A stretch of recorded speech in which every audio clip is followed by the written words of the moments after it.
எல்லாத்துக்கும் village diction வணக்கங்கள். எல்லாமே நிறைய பேர் டவுனில் இருக்கவங்க தெரிஞ்சுக்கணும் அப்படிங்கிற ஆசைப்பட்றேன். நிறைய பேருக்கு வந்து வேப்பமரம் எப்படி இருக்குன்னு நிறைய பேருக்கு குழந்தைங்களுக்கு தெரியல. ஆனால் அவங்க படிக்கிறது பார்த்திங்கன்னா பெரிய பெரிய ஸ்கூலில் படிப்பாங்க. வேப்பமரம் தெரியல, புளிய மரம் தெரியல, கருவேப்பிலை மரம் தெரியல, எதுவுமே தெரியல. இப்போ நான் உங்களுக்கு காட்டுறேன், ஆனால் நான் சொல்ல மாட்டேன். நீங்கள் கமெண்ட்ஸில் என்னென்னு போடுங்க.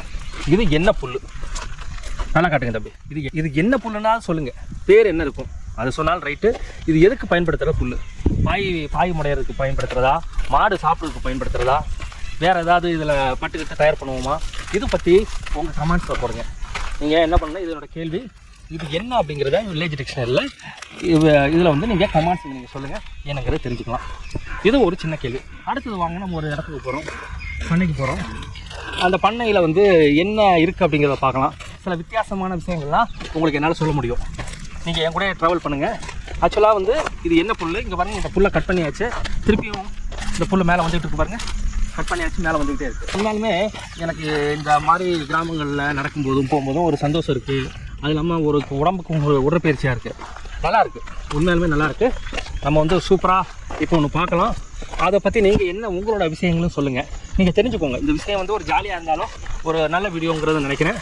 வாங்க, அதில் முக்கியமாக நான் உங்களுக்கு சொல்ல போகிறது என்னென்னா, சாணிங்களுக்கான வித்தியாசங்கள். மாட்டு சாணம் எப்படி இருக்கும், அதே மாதிரி கலந்த சாணம் அதோட லத்தி எப்படி இருக்கும், அதுக்கு இதுக்கு என்ன வித்தியாசம் அப்படிங்கிறத பார்க்கலாம். பார்த்துடலாமா? எல்லாம் ரெடியா? ஓகே. ஆக்சுவலாக இங்கே நிற்கிறதெல்லாம் நாட்டு மாடு, எல்லாமே நாட்டு மாடு. இந்த நாட்டு மாட்டோட சாணம் பார்த்தீங்கன்னா எப்படி, இதான் நாட்டு மாட்டோட சாணம் எப்படி இருக்குது. இது கொஞ்சம் கழிஞ்சிருக்கு, இருந்தாலும் இதான் நாட்டு மாட்டோட சாணம். எவ்வளோ அருமையாக இருக்குது பாரு. இது நம்ம மாட்டுக்கான வாடை தான் வரும். ஆக்சுவலாக இந்த நாட்டு மாட்டு சாணத்தில் வந்து இந்த பண்ணையை பொறுத்தவரை எந்த ஒரு கெமிக்கல் கொடுக்கறது கிடையாது. இது சாப்பாட்டுக்கு வந்து வெளியிலேருந்து தீவனங்கள், ரெடிமேட் தீவனம்லாம் வாங்கி கொடுக்கல. சோளம், கம்பு, கேழ்வரகு இங்கே இருக்கிறத நாங்கள் கொடுக்குறோம். இது அருமையாக இருக்கும். இதை வச்சு நாங்கள் என்ன பண்ணுறோங்களோ சொல்கிறேன், இதில் வச்சு என்ன பண்ண முடியாதுன்னு சொல்கிறேன். எடுத்துக்கிட்டேன், வாங்க வாங்க. ஆக்சுவலாக இது வந்து காஞ்ச சாணம். வித்தியாசம்னா இது காஞ்ச சாணம். இந்த காஞ்ச சாணத்தில் என்ன பண்ணலாம் உங்களுக்கு தெரியுமா? இந்த பச்சை சாணத்தில் என்ன பண்ணலாம்? இதில் உரம் தயார் பண்ணலாம், இதுலேயும் உரம் தயார் பண்ணலாம், இயற்கை உரம். அடுத்து என்ன பண்ணலாம், இதை வந்து ராட்டி தயார் பண்ணி விறகுக்கு இறக்கலாம். இந்த பச்சை சாணத்தில் என்ன பண்ணலாம், இதில் வந்து கேஸ் தயார் பண்ணலாம், பயோகேஸ் தயார் பண்ணலாம். அப்போது நீங்கள் சாணங்கிறது சாதாரண விஷயம் இல்லை, தெரிஞ்சுக்கோங்க. இது வந்து ராட்டினா என்ன, நம்ம சுவரில் இதை வந்து காய வச்சு அதில் வந்து என்ன தவிடு ஏதோ சேர்ப்பாங்க. என்ன சார்?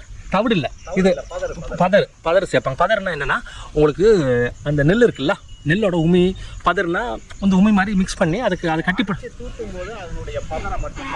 ஆமாம், அப்படிங்கும்போது இதில் வந்து பார்த்திங்கன்னா காஞ்சது. இது வந்து இதில் வந்து பயோகேஸ் தயார் பண்ணலாம்.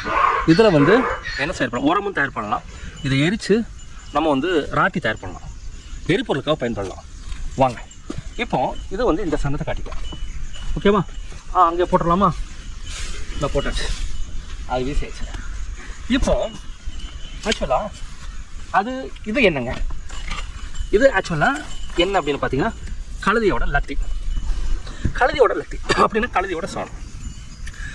கழுதை சாணத்தில் என்னங்க தயார் பண்ணலாம், இதுக்கு என்ன பயன்படும்? இது வந்து கழுதை சாணம். இது எதுக்கு பயன்படும்? கழுதை சாணம் வந்து ஒரு உரமாகவும் பயன்படும். இதில் வந்து நைட்ரஜன்லாம் நிறையா இருக்குது. செத்துப்போன மரத்தை கூட உயிர்ப்பிச்சோம்னு சொல்லுவாங்க. இதில் என்ன பண்ணலாம், இதில் என்ன பண்ண முடியாது? கழுதை சாணத்திலையோ, கழுதை லத்தியிலையோ, குதிரை லத்தியிலையோ, அதே மாதிரி ஆட்டு புழுக்கையிலையோ என்ன தயார் பண்ண முடியாது? கேஸ் எல்லாம் எடுக்க முடியாது, கேஸ் எடுக்க முடியாது. அப்போ இது என்ன பண்ணுறது? இது உரமாக பயன்படுத்தலாம். இந்த பண்ணையை பொறுத்தவரை, ஐந்தனை பண்ணையை பொறுத்தவரை என்ன படுத்துறாங்கன்னா, ஐந்தனை பண்ணையை பொறுத்தவரை இதில் என்ன பயன்படுத்துறாங்க, இதில் வந்து சாம்பிராணி தயார் பண்ணுறாங்க. உலகத்திலே சாம்பிராணி தயார் பண்ணுறது ஐந்தனை பண்ணையில் இதில் பண்ணுறாங்க. வாங்க, உங்களுக்கு முக்கியமாக என்ன வித்தியாசம் ஒன்று, இது வந்து கழுதையோட லத்தி காட்டிட்டேன்ல, முன்னாடி சாணத்தை காட்டிட்டேன். இது கழுதை லத்தின்னு தமிழில் சொல்லுவாங்க. ஓகேவா? வீடியோ உங்களுக்கு பிடிச்சிருந்தா லைக் பண்ணுங்கள், ஷேர் பண்ணுங்கள், கமெண்ட்ஸ் பண்ணுங்கள். லாஸ்ட்டில் அந்த புல் என்னங்கிறது நீங்கள் சொல்லுங்கள்.